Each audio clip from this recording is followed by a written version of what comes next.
Hello, everyone, and welcome to this week's edition of Elections Weekly. As always, I'm your host, Eric Cunningham. With us, we have the full panel this week: Joe Szymanski, Kraz Granitz, and Dylan Brown.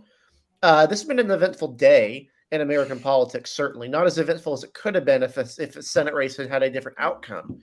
But this is still a result. This is still a decision that I think has left a lot of people confused, has surprised some people, has not surprised others. It does have some ramifications for 2024. I'm, of course, talking about Democratic Senator, or rather, former Democratic Senator Kyrsten Sinema, who has now re-registered herself as an independent, and in the Senate appears to be taking the same position, being an independent, caucusing with the Democrats, or at least relying on Democrats for committee slots.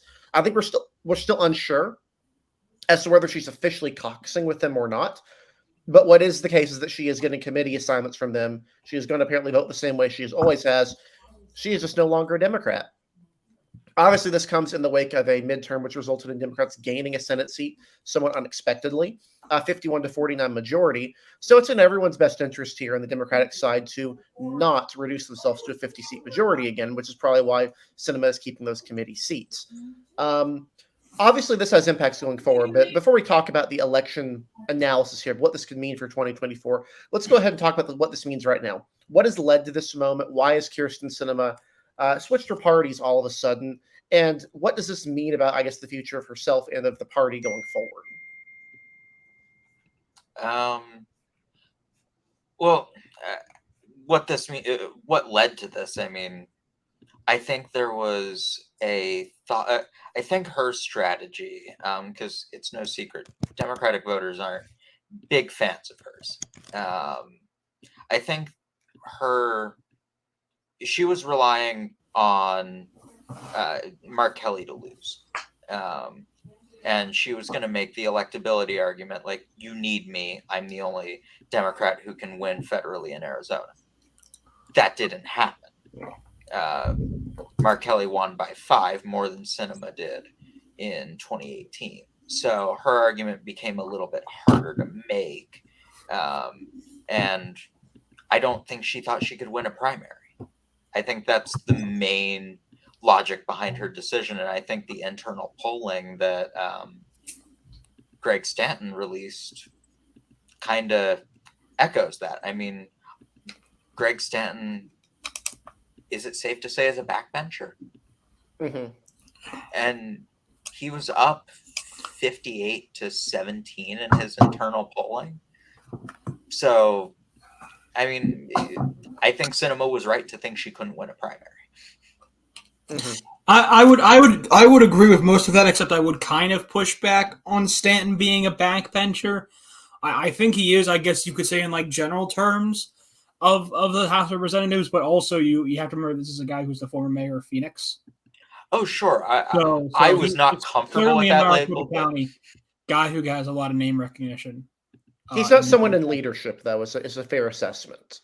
Being a big name doesn't mean you're in leadership position. He's a relatively well-known figure in Arizona, but he's not in the Democratic leadership as far as I know. Right. Yeah. I mean, I think that this move was because she realized she can't win a primary. And before we get to the general election stuff, which I'm sure we'll talk about in a minute, I think that she looked at this and said, okay, if she runs and tries to win a primary, she's pretty much DOA, right? She would have to reverse on things she doesn't want to reverse on, like abolishing the filibuster and packing the Supreme Court. So that's not going to happen. She's not going to win a primary. She looked at this and said, okay, if I become an independent, right, we'll talk about general election later, but I don't think she's banking on winning a 3-way race. I think what she's thinking is independent candidates way outperform their actual results long before the election in polls.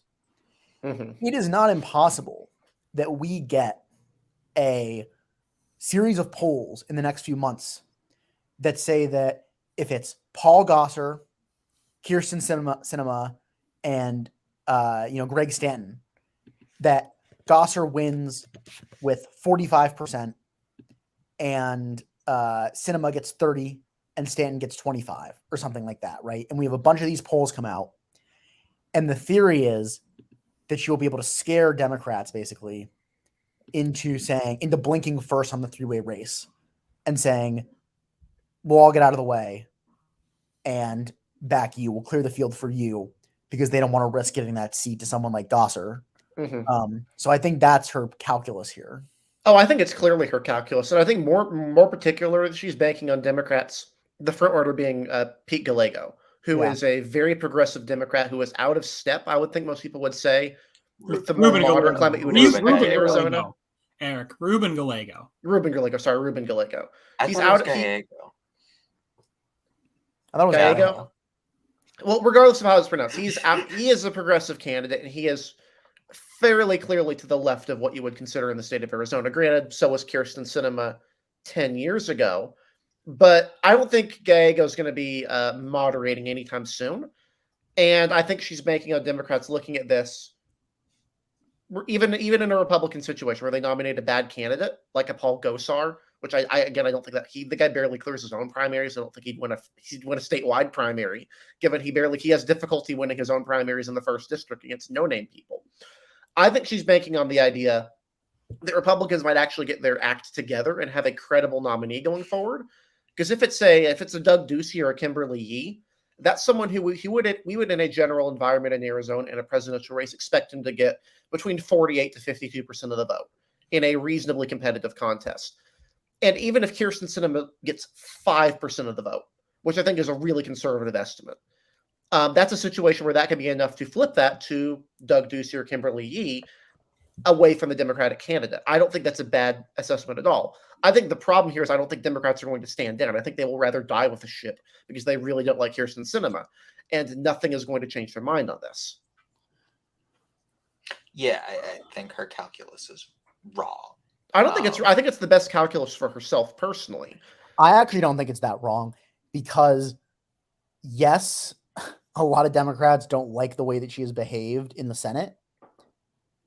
But, like, when it comes time to blink, right, do you really think the Democrats in Arizona are going to allow – because, like, we can theorize about Doug Ducey being the nominee. He's not going to be the nominee. It's going to be, like, Paul Gosser or, like, some – Andy Biggs. I am like 80% sure, knowing the Arizona GOP, it'll be Andy Biggs. When the rubber hits the road, right, and we're sitting here in December, in a year from now, December 2023, do you think Arizona Democrats are going to be like, we hate Kyrsten Sinema so much, we are going to give a seat for 6 years to Andy Biggs. And by the way, this is not like if Democrats lose Arizona in 2024, they have no path to a Senate majority. They have no path whatsoever. They're basically set to lose 2 seats, one or 2 seats by default going into the cycle. Their only path right now in 2024 is either win both of Montana and Ohio and only lose West Virginia, or second option, lose one of Montana or Ohio and flip Texas. So already their path is exceedingly narrow. If they lose Arizona, it's totally game over. And so, yeah, like Democrats really don't like the way Kyrsten Sinema has behaved herself in the Senate. But when push comes to shove, like they would much rather have Kyrsten Sinema in that seat and potentially hold a Senate majority. What you mean they wouldn't like the guy who posted a video, an edited anime video of himself murdering Alexandria Ocasio-Cortez? Yeah. You don't think they I forgot about that? That was Andy Biggs. I forgot about that. That was Gosar. No, Biggs defended him though. Biggs apparently was a former missionary in Japan and defended it because he's apparently very knowledgeable about Japanese culture. Andy Biggs, anime connoisseur. Yes, Japanese culture, like murdering. Like, and about like you saw like like there was a tweet that was sent out today of like the top 3 names that like Republicans were considering, and it was like number 1 Doug Ducey. Maybe number 2, David Schweikert, which like what the hell, guys? I'm going to push back on this idea. Who was probably corrupt, and then number 3 was Andy Biggs, who is currently trying to pseudo challenge Kevin McCarthy because well. Okay, so I'm actually going to push back on this a little bit. I think you're kind of dismissing. I think it's right to doubt the credibility of the Arizona Republican Party. I do want to point out, however, that even with the Trump endorsement, even with basically all of unified support behind her, Carrie Lake won her primary by 4 points. You know, Carrie Lake got Martha outspent, McSally didn't won she? 2 Republican primaries in a row against What? right-wing challengers. Blake Master Was that Jesse, Dylan? he Hold on, won, hold but on. he got Okay, 37% had a of the question. vote. Oh, wait, what? I Dylan had a thought Carrie question. Lake got outspent in her primary, though. Yeah, that was kind of the key thing, was that Karen Taylor Robson has quite a lot of the thing though is that if we are considering a Doug Ducey candidacy, I don't think it's going it to be should Ducey. be remembered that Ducey also has quite a high personal war chest to keep tapping to. I feel like if they couldn't convince Ducey to run for Senate when he was at the height of his popularity as governor, they're not going to be able to convince him. He was not at the height of his popularity. He was pretty he unpopular throughout most of the last term. His approvals went back up recently, but he was middling in approval at best throughout most of the last couple of years. I thought they asked him when he was still fairly popular. No, they asked him when he was about underwater by like 4 or 5 points. I'm still not sure why he was underwater, but MAGA base. Yeah, MAGA base said no. but even to get back to the right, like we have on the one hand, we have Republicans who are clearly in a bad situation in Arizona right now. They have a bad state party. They don't have a good base. All of their elected congressmen, except for I think 2 of them at this point, like the four they have right now are all Freedom Caucus members. I don't know how. I'm going to guess Eli Crane's going to join the Freedom Caucus. I don't think the other one is, but they don't really have a strong statewide base at this point. They got Kimberly Yee. That's basically it would be the mining commissioner or something. The thing is, though, they have a very firm floor. You could nominate a kitchen sink, and it would get 46% of the vote in Arizona on the Republican ticket. I'm pretty sure. I mean, they have a pretty solid floor. I think Democrats actually have a lower floor because they're relying right now on a bunch of independent voters and registered Republicans who are open to stuff like Kimberly Yee. They like Kimberly Yee. They're okay with Doug Ducey. They just don't like anyone that's associated with Trump. I think those are the sorts of voters that would be more likely to vote for Kyrsten Sinema. They would not vote for Pete Gallego or Ruben Gallego. Ruben Gallego. Pete Gallego was the guy who Will Hurd beat in 2014. No, I'm sorry. Yeah, Ruben Gallego was the actual Arizona Congressman. They would not vote for him. But I do think this is a dumb calculus because I don't think she's going to win. I think the most likely scenario here is that she drops out, or that she basically makes Republicans win the state, because I don't see a path for her on a unique coalition of her own. No, I don't think she has a path in a 3-way race. Her voting record is too liberal to appeal to Republicans, and she has specifically alienated Democrats for not signing on to their most ridiculous and insane policy proposals. So, like, her base is basically just like moderate centrists who like getting things done, which is a fleetingly small portion of the electorate. Yeah. Well, I mean, I think there's Sinema's problem. I don't think is that she has a moderate record. Progressives fume over a lot of moderate senators, but they don't fume with the fire that they do against Sinema. I think the problem with Sinema is she doesn't really communicate any of her demands. Like, back during the Build Back Better negotiations, she really just kind of said not interested a lot of the time. Yeah, that is, I think that's like the bigger thing here is that like obviously progressives kind of beef with Joe Manchin too, but I think that like Manchin is like, here's what I want, and he like negotiated to get like IRA done and stuff, whereas like Sinema just says like no, and like apparently I didn't know this till today, she doesn't even go to the Democratic caucus meetings. So like I don't know, like that to me is like, if you're not going to the caucus meetings, you're not communicating with leadership, whatever, fine. But then obviously you're an easier target. And so I think like that's why she's so in the tank in popularity, when like objectively, like Delaware has a more liberal state party than Arizona. And like, I don't think Chris Coons is in the tank with the Delaware Democratic Party, but Sinema clearly is with the Arizona Democratic Party. I think the difference is that there are 2 senators right now on the Democratic side who have said no to the most ridiculous and out there Democratic policy proposals. Manchin is in at least a somewhat defensible situation that he's the only person that can win in that state. I think Democrats look at Kirsten Sinema and are like, well, Bob Casey wants to abolish the filibuster and pass this $5 trillion spending package. Why can't Kirsten Sinema do that? I think people are kind of misreading Sinema's intention. I think this honestly reminds me so much of why Republicans hated John McCain. It would be so incredibly ironic if this Senate seat again flips, because one party is just straight up like, we don't like winning. We don't like people who win. We don't like the sort of renegade politician. What we'd like to do is instead to lose with a principled candidate that we prefer better on an ideological level. Sure. John McCain never left the party, though. There's a difference. John McCain never left the Republican Party. I think we like pigeonhole McCain's legacy into like the last 2 years he was in office before he died. Like I like McCain always had this maverick sense in him, but it was never really like as much as it was until. See, Trump I'm going to disagree with that. To go fuck himself. I'm going to disagree with that, actually. So you're gonna. I mean, no. Let me finish here. But I think it's fair to say that McCain had his enemies in the party. I think that is totally fair to say. However, I think we pigeonhole his legacy of his maverickism. And there are groups that demonize it or idealize it based, I think, far too specifically on the last 2 years he was in office, where he was basically doing a middle finger to Trump just because those two just hated each other for whatever reason.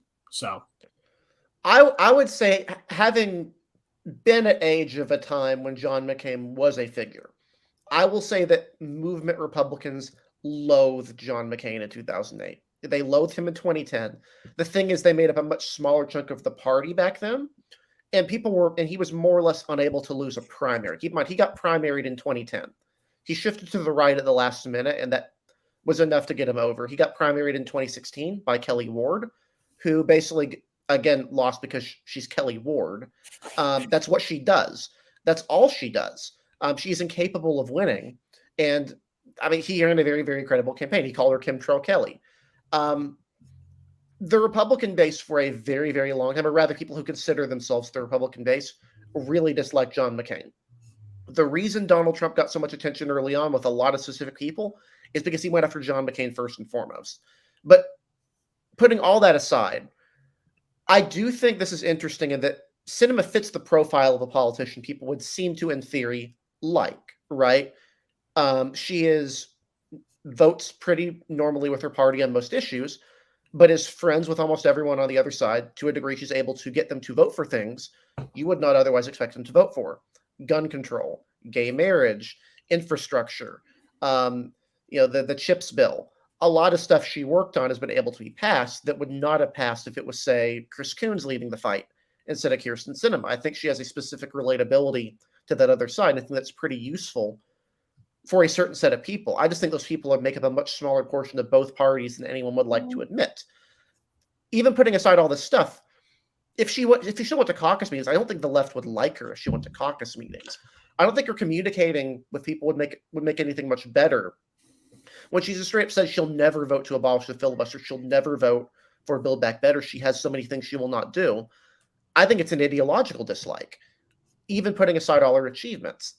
And I'm someone who does not like a lot of these achievements. I'm not out here defending Kirsten Sinema because I love her and think she's a great politician, someone who I would vote for. I don't think that, but I think she's the type of politician that doesn't really exist anymore.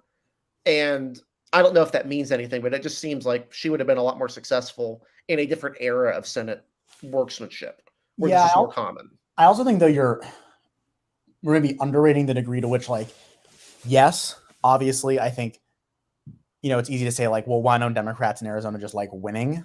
I think the problem, though, is for a lot of Democrats in Arizona, their view is well, they won, obviously, Sinema's seat, sure, but on the same ballot, Katie Hobbs won Secretary of State, Kathy Hochul won Superintendent of Public Instruction. Then in 2020, Mark Kelly won. Biden won at the top of the ticket. Then in 2022, Kelly won. Hobbs won. Fontes won. I think that, yes, maybe Galejo isn't quite as it isn't quite in the same mold as those winners, right? He's more to the left. He's more outwardly progressive. But he's also a young-ish ex-Marine who's kind of funny on Twitter. He's not some he's not like some like I don't- academic. Here's my one like sticking point with Gallego that makes me question him is that he was the head of Eric Swalwell's 2020 presidential committee. Okay, so Oh yeah, I mean, I'm not a fan of that either, but if you're nervous about that, Democrats in Arizona could run Greg Stanton, right? Like they have plenty of people who can win who are not named Kyrsten Sinema, right? Like I think her whole appeal has been blown up. Like she is not. I would agree with that. Democrat who can win in Arizona, She's clearly, not. right? right. That's not. I don't think it's a dispute. If Kyrsten Sinema were the senator from Missouri, she'd be in the Senate, no problem. I also think my sense from her is that she takes things very personally a lot of the time. Mhm. And I think that makes her a lot more enemies than is necessary. That's a Like, very I never- accurate sense. If you remember the story about Martha McSally, Sinema has all these Republican friends, whatever. She runs this race against McSally, and it's like pretty bitter. McSally gets appointed to the vacant seat to serve alongside Sinema after Sinema had won. She just like refused to deal with McSally. Like McSally was like, let's work together. Sinema was like, you're not going to be here very long. I don't need to pay attention to you. Like get like I don't give a fuck about you. Like She whatever. liked Mark Kelly before she did not like Mark Kelly. Yes, exactly. Like, and like, why did she hate Martha McSally so much? Because if any viewers or listeners were around in 2018, that race was not like moderate versus moderate like policy thing. It got very personal, especially down the stretch. that was a nasty race. It got extremely personal and bitter down the stretch, and I think Sinema took that extremely personally and did not like McSally for it. And let's put it more simply. She would work with Andy Biggs before she would work with Martha McSally, which yes. And I think she in the Senate takes things extremely personally as well. She has a very personal bent to all of the things she does. And I think that makes her a lot of enemies in the party that she otherwise wouldn't make because everything is so personal with her a lot of the time. Yeah. I mean, I agree. I don't think Sinema's the only Democrat who could win clearly either. And I don't think Democrats are dead on arrival even in a three-way race at all. I think it'd be very tough for them because I think that there's no incentive for Republicans to back Sinema. Like there's incentive for Democrats in Alaska to back Murkowski, right? There's no incentive for them. And so they would stick with the Republican for the most part and Democrats would stick with the Democrat. But if you think about what is like kind of that like mushy group of voters who like would back Sinema because they're independents and they kind of just like whatever and they don't pay that much attention to politics, but they like her. I think those people are disproportionately the voters Arizona Democrats need, not Arizona Republicans. Yeah, I think we had a good article written by Jared Stone a while back, which talked about the three major swing groups in Arizona. They are Mormons who live in the rather not the swing region, but the three groups to pay attention to in Arizona. Right. These conservative Mormon voters who live in the, around places like Mesa, Chandler, places like that, where they don't like Trump. They don't like anything associated with him, but they're generally conservative overall and would vote for a normal Republican. You have these retirees who live outside the city, who are generally very old and are very interested in things that would be, Social Security, that sort of stuff. And then you have rich voters who live north of Phoenix, who are, of course, traditionally conservative and do not like Trump at all whatsoever and are trending the wrong direction very, very quickly. What groups in Arizona does Kyrsten Sinema appeal to most? Would probably be any of these three groups except for the Mormons. I think Mormon voters have more of a challenge voting for her. But if you're a rich suburbanite in North Phoenix who isn't comfortable being a Democrat yet, but likes moderate people and doesn't like Paul Gosar, and your choices on the ballot are Paul Gosar, Ruben Gallego, or Kyrsten Sinema, they'd be the most likely to vote for Kyrsten Sinema of the bunch. And that's a group that Democrats rely on to win in the state at this point. I mean, I agree that is the group most likely to vote for Sinema. I'm not sure that, say, the nominee is Andy Biggs. I'm not sure how much support Biggs would get overall. I mean, obviously he has obviously he's not going to get like 35%, but I mean, for reference, right? Place Cinema in this year's Senate election, right? Kelly won by 5. If Cinema takes 15% of the vote, she would have to draw 2-1 ratio from Kelly voters to give Masters the win. Mm-hmm. Right. And a 5-point win is like very impressive for Democrat in Arizona. So no guarantee that like 2024 candidate replicates that. But let's just say that that's the number.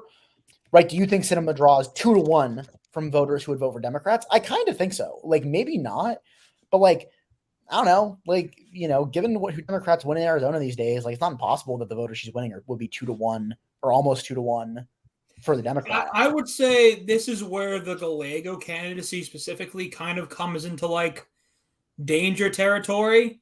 Mm-hmm. Because like the McCain acolytes, I like to call like the McCain acolytes, the independent voters who, like I said, very much like put on a pedestal John McCain's last 2 years in the United States Senate, and they're independent voters who probably tilt a little bit to the right, but for the most part, pretty centrist individuals who, you know, have voted for Democrats, voted for Cinema in 2018, voted for Ducey in 2018, voted for Biden and Kelly in 2020, maybe voted for their House representatives, Republican, and then voted for Kelly and Hobbs, maybe in 2022. Yeah, those are not people who would probably vote for Pete Gallego. Oh, Jesus, now Eric has me doing Ruben Gallego over, you know, Cinema and, you know, even Doug Ducey. I know that's just like, but even like I'd say like, especially if you get to like Andy Biggs versus Ruben Gallego versus like Kirsten Cinema, I think there'd be like kind of like a good chunk of those acolyte voters kind of going like throwing their hands up being like, what the fuck, guys? I mean, come on. But at the same time, okay, so say the polling shows Cinema not even coming close to winning. How many of those voters that you're right would be more inclined to vote for her would stick with her? I would think it would be very I don't know for an incumbent senator to get less than 6% of the vote. These type of voters are stubborn and they're old. That's the other thing too. These are not like floaty like non-voters. Like these, I think the people we're talking about are probably more serious voters who are older and like to think highly of themselves. Sure. And I do want to mention I'll actually let you finish first, but something about Andy Biggs. I think saying Biggs would get 35% is a really, really low estimate. Biggs no, I said he wouldn't only get 35%. Okay, good. I thought I misheard that. Yeah, I think the floor for both parties in a normal election in Arizona is probably around 45% of the vote. That's about what Masters got, and that's about what the guy who went up against Kimberly Yee got. I think that's about the floor for both sides. It's just a question of who Cinema would take more of out of that remaining 10% or so, who are probably the persuadable voters in the state. Yeah, I mean, but we also have to remember it would be a presidential year. We don't know who the presidential nominee is going to be. I just don't really understand why she. I mean, like, I kind of get why she doesn't want to like become a progressive, but it's like, I don't know. A little bit. What? Throw a bone. I think you really understand. I've looked into quite a bit of Cinema's early history. She's written a book about this. I think people really understate how formulative Cinema's experience in the Arizona legislature was. She's talked about this extensively before. And when she ran for Senate in 2018, I assumed she was bullshitting. I assumed she was making all this up and be elected to the Senate and would vote like every other Democrat in the Senate. I've been pleasantly surprised that she is actually honest in terms of, I think she genuinely believes this. When she was elected to the Arizona legislature, she was the most liberal member of the legislature. And she spent those 2 years, according to her, as the most miserable member of the legislature. She made no friendships with anyone. All her bills died. Nothing happened. She achieved nothing of note. And she found this to be remarkably unfulfilling. What happened after that is she decided, you know what, that didn't work. I'm going to do things that do work. So she made friends with people on the other side. She got people to change their minds on immigration votes. She managed to get votes on gay marriage tank. I think they had a marriage referendum. She was able to successfully stall Oh, some of that's this. interesting. Yeah, like she basically went all out after this. Listen to this interesting fact. I want you guys to guess who was one of the 2 state representatives who replaced Kirsten Sinema in the Arizona House of Representatives. Yes, wait, it's very interesting. was it Gallego? Gallego. No. It was not. It is someone of a current high standard in Arizona politics. Was it Katie Hobbs? It was Katie Hobbs. Huh. Yeah. Look, I don't doubt. I don't doubt Sinema's theory of politics, even, right? Like, I'm not saying I don't understand her theory of politics. What I'm saying, though, is like there are no bills coming to the floor in the next 2 years because Republicans control the House of Representatives, right? Why wouldn't you, if you're Kirsten Sinema, just make a big deal about the gay marriage vote that you just helped pass, right? Make a big deal. Just like, I don't know, just say that you're now for ending the filibuster. It doesn't matter. There's no bills. They're not going to kill the filibuster. They don't control the House, right? There are no bills coming to the floor that you would actually have to kill the filibuster for. So just say she's in favor of it now. But she'd have to change her mind in 2 or 4 years. And I think she genuinely does not want to do that. And she wouldn't. Democrats are not holding the Senate in 2024. Democrats will not have an opportunity to kill the filibuster. But I don't think she wants to be in that situation ever. I think she's actually someone who she views her relationships with the other side as so important to her goal, which is to push policy in a leftward direction by passing compromise bills that pursue limited objectives that the left would like. She views her relationship with Republicans as so important that she does not want to ever pull what Manchin did and get one of her bills pulled because Manchin decided to vote for the IRA. Yeah, but see, Eric, here's the problem, though. That's all fine. But if you upset your own party so much that you can't survive an election, it doesn't matter how many good relationships you build with the other side if you can't survive.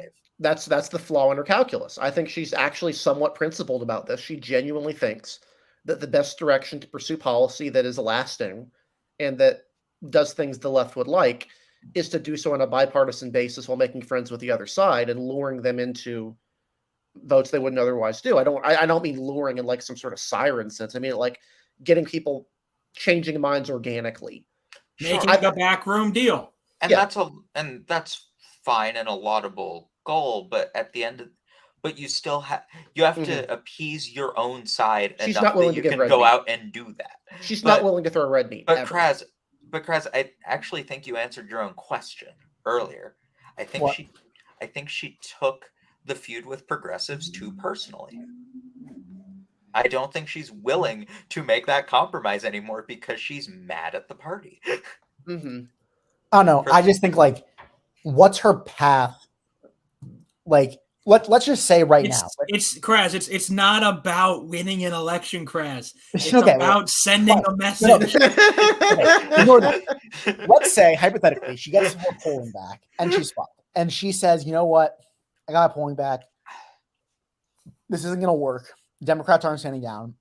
And she decides that she's going to retire. I don't think that's impossible. Maybe she's tired of Washington. What does she do next, right? Like, she's burned so many bridges now in, like, general American center-left politics. She goes and joins, she can go work for Turning Point USA. She can go be a lobbyist, I guess.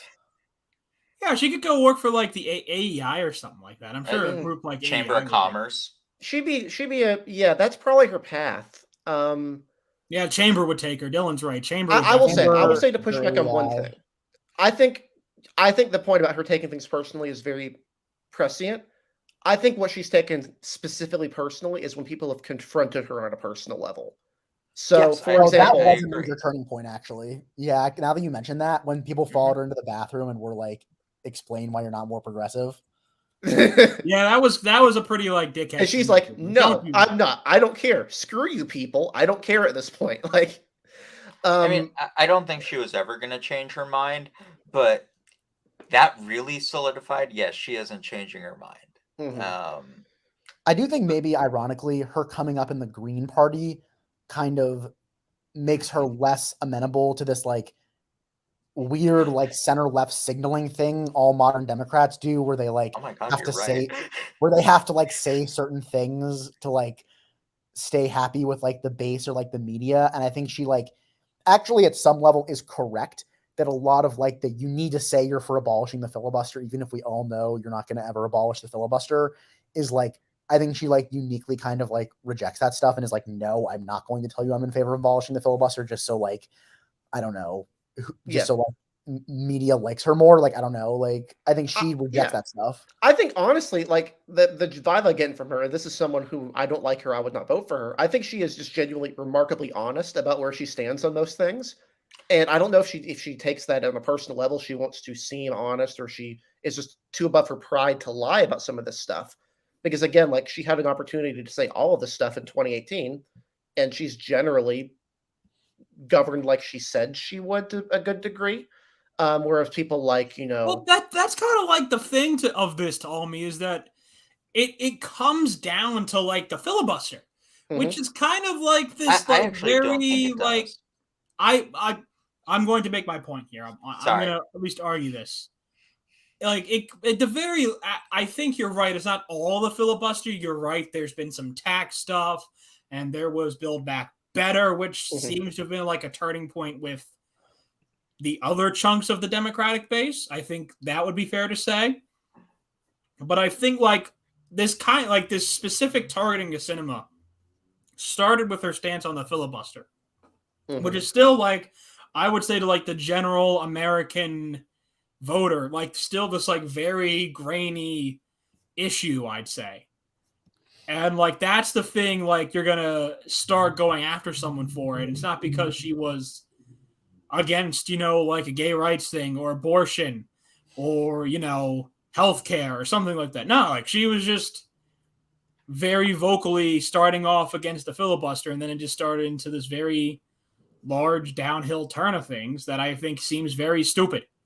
I don't Mhm. know. I always felt like going after her for that was a very stupid thing to do. Maybe I'm proven wrong, of course. I probably will be. That's how these things kind of go. But, I just think it was a very stupid thing how this started. Like the way this started between Cinema and the Democratic base feels very stupid.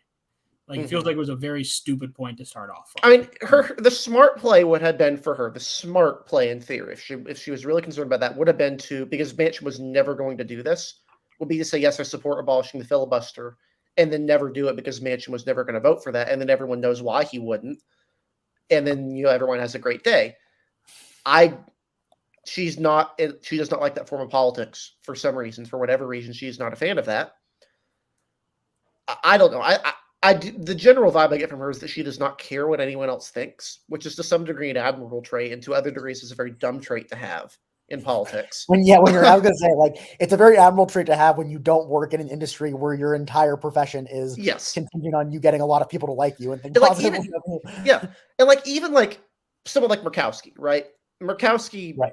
is not loved by Alaska Republicans, I would say, but like there are things where she just genuinely throws a red meat at the base, like oil drilling. She is aggressively Yeah. pro oil everywhere, all over the place, all the time, 24/7. Like that's something she can throw to like, I want to open up Anwar to drilling. Like, okay, sure, that's red meat. What is Cinema's red meat to the base? I guess it's the gay marriage bill, but like, does anyone seem too excited about that? I Well, don't think what's anyone weird is about thrilled by Cinema the is that she vote. actually genuinely and has always been very socially progressive. Like she's extremely pro-choice. She's very pro-gay. Like Mhm, I actually think Cinema's policy positions on social issues are genuinely very progressive. mhm, The weird thing, and the reason she is a weird politician is it's not just that she is willing to put her flag in the ground on things that are unpopular. It's that she refuses to emphasize those other aspects of her positions that are genuinely popular with the base. I don't think she'd be like she's genuinely extremely pro-choice. She would not be faking it if she like made a point of emphasizing to the base and to Arizona Democrats that she is like fighting for pro-choice legislation, right? Like that would mhm, not be a lie, right? And yet she just seemingly refuses to do so. mhm. And that's where I think what we were talking about, the whole she took it personally comes in, where it's like, yeah, you can reject the whole like lying about your positions for red meat, but like she genuinely holds progressive positions she Mhm. refuses to emphasize, which Yeah, is so the thing strange. she emphasizes with abortion is that she doesn't support abolishing the filibuster because at some point in the future, Republicans could use that to ban abortion. Like Yeah, that's and a that's great just argument. That is a genuinely true argument that I believe is true and would happen, and that nobody cares about because they don't care about the future; they care about right now. Yes. And also, like, I mean, like, right, it's just such a weird argument. Like, you're showing how pro-choice you are by talking about how you're not going to kill the filibuster to enact pro-choice legislation. Like, come on, like, Mhm. that's just not like Yeah, like her argument is genuinely the most pro-choice thing you can do is to not abolish the filibuster, which sure, but also that doesn't play to anyone whatsoever. That plays to like Eh, Kirsten Sinema and like the Bipartisan Policy Center maybe, and then like nobody else. yeah, it may be technically correct. I don't even know that it's technically correct, but even if it is, okay, but how is that? That's not advancing the pro-choice agenda. That's just making sure it doesn't regress. It's That's also the- a terrible argument because the only time she would ever be vindicated is if Republicans took power with a big enough majority to pass pro-life legislation without a filibuster, but because the filibuster still existed, they refused to kill it to do so.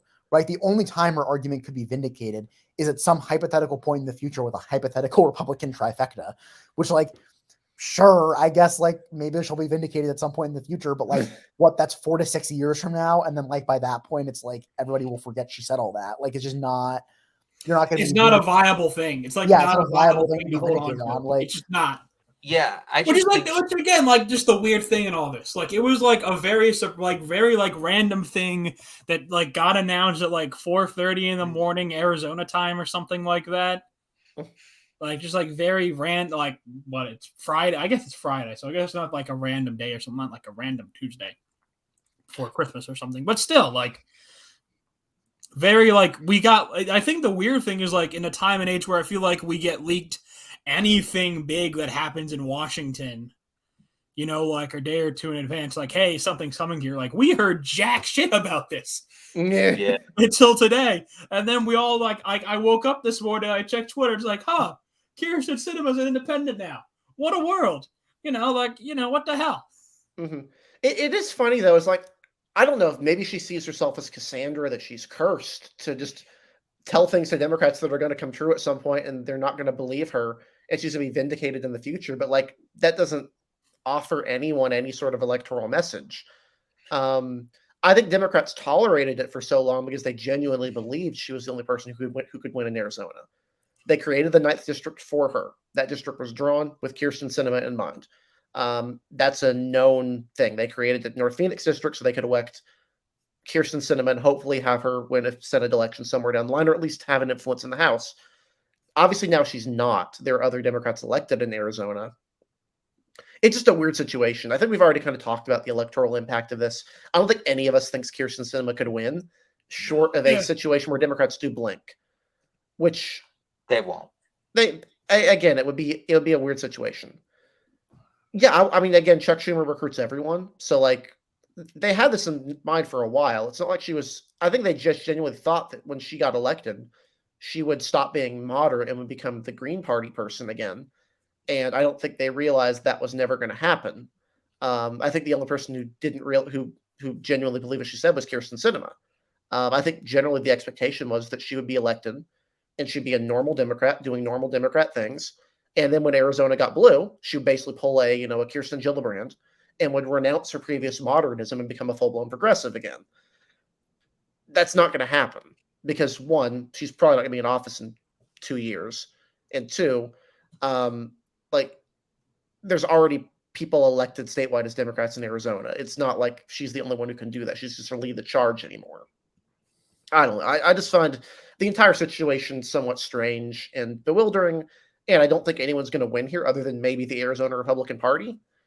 I think if you're a big fan of bipartisanship in the Senate, which there's like 5 of you that you're all on Twitter, condolences, I guess, for this. But like, I don't know what else would really be to say here. I mean, it's just a weird situation. Yeah, it's That's about definitely that's weird. about the best But you could say there. But Eric, take solace in the fact that if anybody could screw up this pickup opportunity, it's the Arizona Republican Party. Oh, you're right. Wait until Kelly Ward announces that she's going to step down from the GOP chairwoman position so she can run for Senate again. Like, Unironically, that was my first thought this morning. Because I remember there was a hypothetical map. Gallego runs against Kelly Ward with Cinema as the independent, and it's like, okay, we're 2/3 of the way there. It's just a strange situation. Arizona truly is, as Kirsten Sinema once said, the meth lab of democracy. I think that's her most prescient comment, and it is proving this every day of the week out of Arizona. Nothing but sadness comes out of that state, apparently. Good content for us, I guess. Yeah, it's great content. It's keep it up, keep it up, Arizona. You're the new Florida. I mean, really, Florida's just boring at this point. Like, my God, a Republican won by a bigger margin. Yeah, like while we talk about Florida, we can talk about Arizona, where all of the Democrats are mad at Kirsten Sinema. Kirsten Sinema is just like in this vacuum. Imagine yourself with this mountain of entitled, enlightened status, and then all of the Republicans are literally insane, and all of them will get 47% of the vote at minimum. Yeah, Sinema imagines everybody likes her, but they've all got the knives out for her. I do think they're kind of in a precarious position, Republicans in Arizona, because like if you look at the demographics of that state, like it's not. I mean, let me do the math here briefly. I'll bring up DRA, and I can. It's very bad. It's very bad. The demographics are very bad. It's not like, okay, if you think about Republicans in Arizona get like not 100%, but they get a ton of the vote with rural whites. They're not really going up at this point with rural whites. The state is less Hispanic than people think. Like, I think the electorate is probably only about 20% Hispanic. So, like, obviously Republicans have made gains with those voters, but the gains have not been quite as big as they've been in places like Texas. And they're only 20% of the electorate. And like urban and suburban whites are like a massive percentage of the electorate. Like, I think if you look at, like, if I did the math here, like, if you count like, okay, like rural, like truly rural white counties with like, they're heavily white and they're just like rural, I think probably make up about like 10% of the electorate.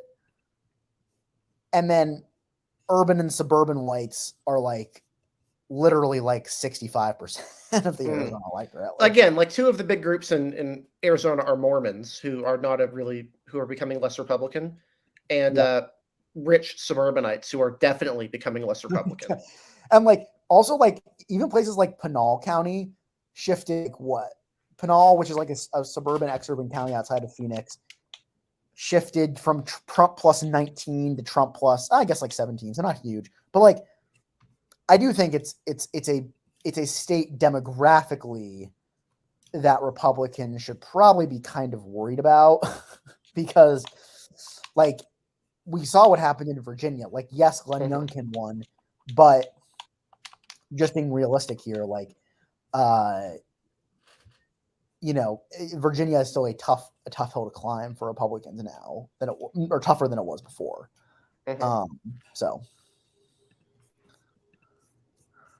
Yeah. But yeah, I think we kind of exhausted the discussion here. So I'll go ahead and close this off here. Thank you guys for following. We really appreciate all your support at Elections Daily.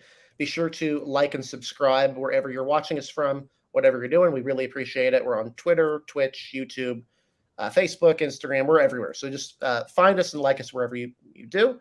With that, we'll see you next week for the next episode. We're hoping to give you more video content in the future and kind of explain some more of what our plans for this channel. So be sure to spread the word around. It does help us out immensely.